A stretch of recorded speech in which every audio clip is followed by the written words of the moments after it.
Hi, and welcome to another episode of Hot Takes with me, the Silver Fox. There is a saying, if you give a mouse a cookie, he'll ask for a glass of milk. Another way of putting that, of course, is if you give someone enough rope, they'll hang themselves. And that seems to be what's happening to Scotland under the SNP. Now, Scotland has always had its separate sort of, establishment. It's got its own laws, it's got its own education system, that kind of thing. But ever since devolution, too many powers have been handed over, some are claiming.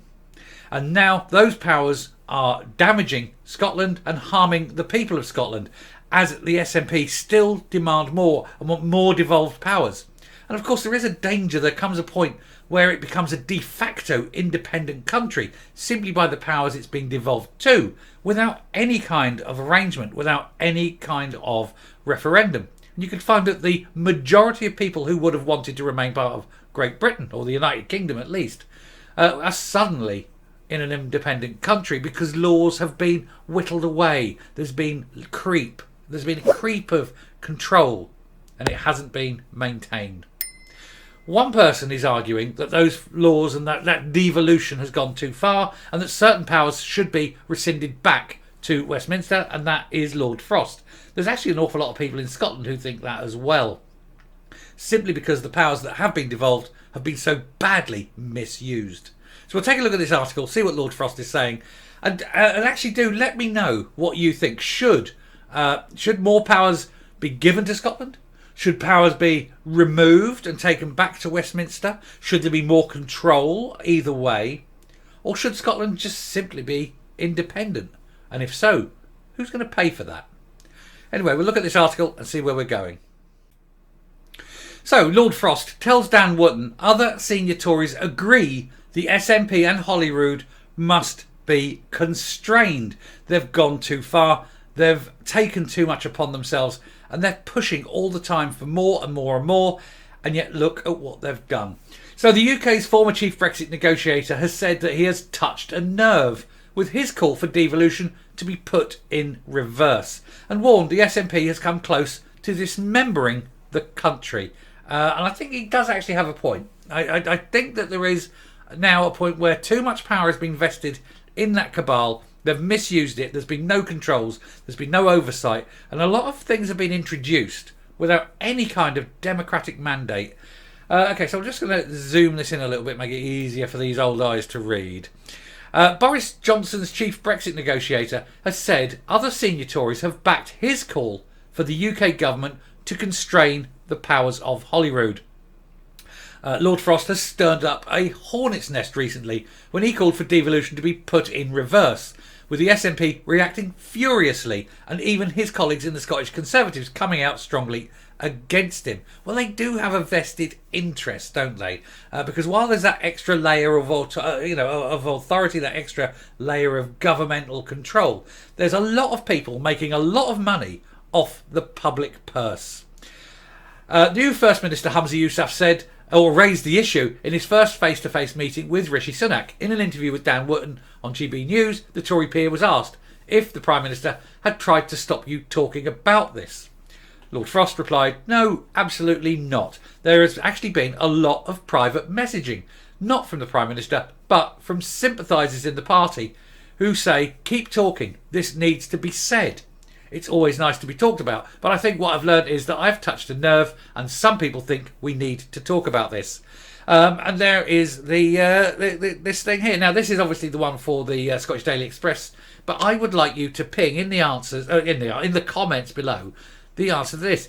What should happen with the Scottish Parliament? Handed more powers, stay as it is, roll back, or scrap? I can offer no real offer. I don't think it should be handed more powers. Number one, I think, is out. And I'm not sure. I don't think it should be scrapped. I think there's an argument for it to be scrapped. But I think control more than anything else. I just think there needs to be more democratic oversight in the Parliament. People vote for a party and they vote for the party because of one issue. In the SNP, they're voting for one issue, which is independence. But they're getting everything that dovetails with that. And I think that needs to change. I think they need to have a broader how do we put this? If they want a referendum on independence, there should be a referendum on other major issues. I think that would be the fairer way. Let's have a democratic mandate. It would make a change, wouldn't it, under the SNP? The former diplomat was chief negotiator of Task Force Europe and a cabinet minister until he resigned from both roles in December 21 after blasting the neo-socialists. Neo-socialites is an entirely different thing. It's the Debs, isn't it? It's the debutantes of the neo-socialites. Anyway, the Green fanatics and the pro-woke crowd that had taken over Downing Street. He also knows his way around Holyrood after 3 years of the CEO of the Scotch Whisky Association. That must be a terrible job. After Wotton declared the SNP has literally driven Scotland into the ground, Lord Frost replied, obviously the SNP are interested in independence, they're not interested in governing Scotland. And we've learned that, and that's absolutely clear. But the bigger problem across all parties over the last 15 to 20 years has said the way they diffuse independence to make it go away as an issue is to give more devolved powers to Scotland. And we've done that time and time again. And that's what's happened is it's got worse. Independence has got stronger, the SNP has got stronger, and I think we've ridden this tiger long enough. It's come close to dismembering the country. I think he's probably right. I've got to say, I think he's right. I think had the last 16 years been predominantly, as it was intended, a partnership or a government of multicoloured parties, there'd be Labour, there'd be social. You'd have the Socialists there, you'd have the SNP, you'd have the Greens, you'd have the Conservatives, you'd have the Lib Dems, all in government, all with ministerial seats. I think possibly that would have saved it. But the fact of having one party running roughshod, and it's a minority party, remember, they are the majority, okay, in Parliament there, in Holyrood, but they're the minority in the country. And all these people across the country are sitting there being punished for what their views are. And I think that's wrong, and I think it needs to be controlled. He says it's time to stop and have a proper debate. Incidentally, he's talking about riding the tiger. I would just say something I heard the other day. I'm just going to say this. Tiger Woods. It's not a good place for a picnic. Anyway, it's time to stop and have a proper debate. Does Scotland need all these powers? Does it need powers to raise taxes, to be a sort of semi-independent state on the world stage? I don't think so. I think it's reasonable that they should have powers to administer Scotland fairly and reasonably. They don't need more than that. And I think he does have a point. Why should people in Scotland pay more tax to supplement the madness of the SNP? The SNP are running out of money, but they're not just running out of money within the party. Scotland is running out of money because of all the waste that the SNP are wasting this money on. And the only way they can get more is because they can't put up the Barnett formula. That's not their bailiwick. But they can put up income tax, and they have, and they're about to again. And they keep putting it up. And what happens is the wealthy will move south, and then you've got no money in there, and Scotland will go crashing virtually overnight. But these people running Scotland are so economically illiterate, they don't see that. He also agreed that too many powers had been handed to devolved administrations during the COVID pandemic, when the SNP were running their own sort of immigration policy, and said they should not be allowed to spend public money on stoking grievance and having their own mini embassies around the world.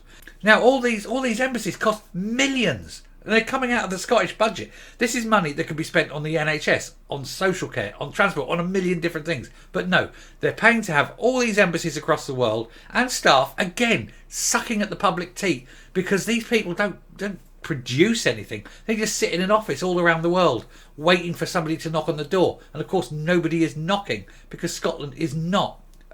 It's not an independent country. It's not a sovereign nation. Calling for the UK government to be much tougher, he added, I really think it's time for us to get a grip, constrain the debate, constrain the powers, and try to move to a different place. Well, he does have an argument. That's what you can say. So I don't know what your views are on it. I do think that it should not be handed more powers, and I do think the powers it have need to be controlled a little bit better. That's just my personal take on it. But that's up to you. You tell me what you think down in the comments. Anyway, I'm going to come up and we will round this video off and see where we get. What wasn't said in that piece is that Humza Yousaf wants the SNP to take energy policy as a devolved power. That would mean that they would have complete and total control over North Sea oil and gas. They would then hold the rest of the UK to ransom. But that isn't just a case of running the country into the ground, which he would do in a flash just to punish people because that's who he is. But it would also mean that there was a massive loss of control because you've got our armed forces reliant upon it. There is issues at world level. I mean, we're part of schemes and things that they are not part of. They don't have the ability to control it or run it. They don't have the skills. And yet all of a sudden, bang, he's got all these oil fields, but he hasn't got any contracts. He hasn't got any agreements because they wouldn't go over. Those contracts weren't signed with the Scottish government. They were signed with the British government. He doesn't understand things. And there's no way any country would hand over control of a major strategic asset like its energy supply to what would effectively become a foreign country. Even he, thick as he is, must understand that. And so there is zero chance of things like energy supply being handed over to Scotland, especially not to the likes of the SNP, who are not a reliable government. I mean, hell, how many more of them are going to be arrested? And so this constant clamour that the SNP have for more powers, and yet they can't even exercise the ones they have. Child poverty has increased. The NHS waiting lists are the worst in Britain. Education, the lowest standards in Britain. Drug deaths, the worst in the world. They're not the worst in the world, but they're the worst in the Western world. They're the worst in the advanced world. It's only the likes of like Russia or these. It's just beyond a joke. Everything they do turns to shit because they are stupid and ineffective, and they have no idea what they're doing. They have just been given, the keys to the playroom. Basically, they haven't got a clue what they're doing. They're making it up as they go along. They don't have coherent policy. They're doing deals with the Greens, deals which absolutely are madness, and yet they're doing it because they need to keep their grubby little hands on the levers of power. And yet the levers that they're pulling is damaging every single person in Scotland. And they're too stupid to understand it. It's either that or they're doing it deliberately, which makes them evil. What are they? Stupid, evil, or both? I look at Rishi, I think just plain stupid. But you look at the likes of Sturgeon or Oswald, you think stupid and evil. Anyway, I shall finish there. It is just amazing that these people have been allowed to get away with it for so long. Anyway, if you like what you're seeing here on the channel, please hit that subscribe button. Leave a like. Definitely leave the like. That's the most important thing. But do, as I say, in the comments, tell me what you think should happen about devolution. More power, less power, about the same, or scrap the government altogether. Anyway, till next time, stay safe, stay well, don't vote for any of them, and goodbye.